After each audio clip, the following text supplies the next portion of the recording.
Ladies and gentlemen, my name's Paul, hopefully having an amazing day. Final specifications of the RX 9070 and also 9070 XT have leaked online. We're going to get to that in just a moment, along with some updates to the pricing situation. Specifically, retailers are now actually listing various 9000 series SKUs, so now we have pretty good insight into various different graphics cards and how AMD will be pricing them. And then we're going to finish the video off with a real quick update for NVIDIA's RTX 5060 Ti. So real quick with the specifications, I won't spend too long on this, but basically the 9070 XT and also the non-XT have had their final specs all leaked on videocards.com. Now the die size is 357 square millimeters, which is a pretty chunky boy. That's with a transistor count of basically 54 billion, and of course this is on the 4nm manufacturing process. Now obviously the die is shared between the XT and non-XT. It's essentially just cut down, and you will also spot that in terms of the compute units we have 64 versus 56, 64 versus 56 for the ray tracing accelerators, but AI accelerators is 128 and 112. So basically each of the compute units is also housing 2 AI accelerators, with the stream processors remaining at 4096. So basically in terms of a configuration, the number of stream processors versus compute units is essentially the same as previous generations. And in terms of clock frequency, we are looking at around 3000 megahertz with the reported boost frequency. We have seen some AIB variants be a little bit higher than that, low 3 gigahertz, and there's also reports online that in terms of overclocking they can hit around 3200, maybe 3300 megahertz, albeit with some tweaks here or there. It's going to be very interesting to see what the general achievable figures are for these cards. Around 10% in terms of overclocking is not exactly unrealistic, I think, for most cards. Most generations of GPUs can easily hit that. As for the memory configuration, nothing too extravagant. It's of course, as we've known for quite some time, using GDDR6 memory, specifically 16 gigabytes of it running at 20 Gbps. So yeah, the configuration of the cards in terms of the memory configuration is pretty standard. We've again known this, AMD are not going to be leveraging GDDR6. There were reports that the cancelled Nave 4C actually was going to be potentially using GDDR7, but again, there was a lot of conflicting information about that. But for the lower end variants, of course, it had always been confirmed to be using GDDR6. As for the total board power, 304 watts for the XT, and for the non-XT 220 watts. And I think this is really good, honestly, but I do think this is going to be a really nice drop in upgrade, because again it uses the old style power connector as well. Only a 650 watt power supply is recommended for the 9070 non-XT, so it's going to be a really nice drop in upgrade. If you have maybe a Zen 3 generation processor or something like that, you're going to easily be able to have a pretty easy upgrading experience.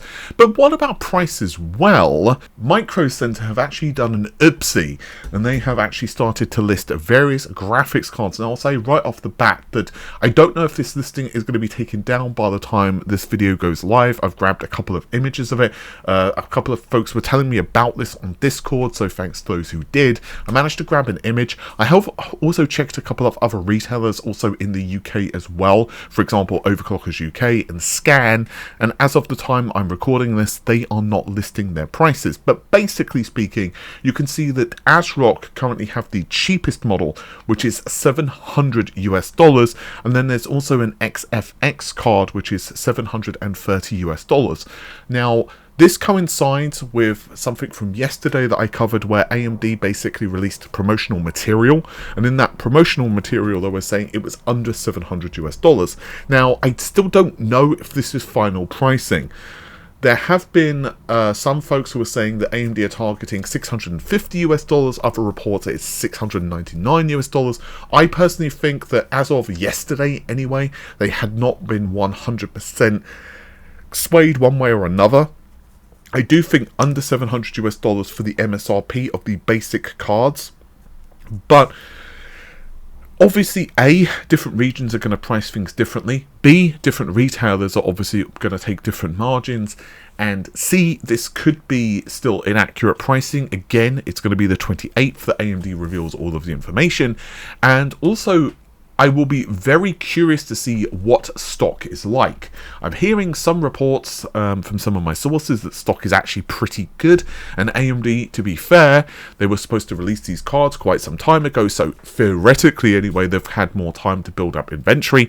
Then again, it's going to be very much dependent on the demand. Like, you can have a lot of cards, but if there's also a lot of demand, you can kind of see how I mean. Like, for example, it's not like Sony had 10 consoles available for the PS5 when it went on sale, but still, it wasn't also like there weren't shortages. So I'm not saying that the demand for these cards is going to be the same as a PS5. I'm simply pointing out that demand doesn't necessarily mean that you're going to have... It's just very difficult to predict, basically. So I'm going to be very interested to see how this turns out, and that's putting it mildly. And I will leave you guys with a quickie. Basically, the RTX 5060 Ti has a small update. So WCCF Tech have an update to a report they filed in December of last year, and basically there are going to be two models of the 5060 Ti. One is an 8GB model, which, to be honest, I'm not too fussed about, but still, depending on the pricing, it may not be too big of a deal. There is one good thing about the 8GB model. Theoretically, it could be of less interest to AI folks. Maybe the inventory would be better. Having said that, I also don't think 8GB is exactly going to be super enticing to many people. And depending on the pricing, AMD could perhaps make these graphics cards null and void. But again, we'll have to see what happens, because obviously, well, let's just say that prices have not exactly been great for Nvidia's cards so far for the 50 series. Regardless, these cards are going to be using 28 GBps memory on this GDDR7, and it looks like they're going to be sticking with 128-bit bus. So basically, the memory configurations between the 16 and 8GB model is going to be the same in terms of the clock frequency and the bus width, with the 16GB model launching first, mercifully, in the second half of March, and then we're going to get the first half of April launching the 5060 Ti 8GB. As for the power configuration, it's 180 watts. That's a little bit higher than the 4060 Ti, but it's not terrible. Allegedly, we're also going to see these cards launch in both an 8-pin power variant as well as the new standard, which is 12V-2X6.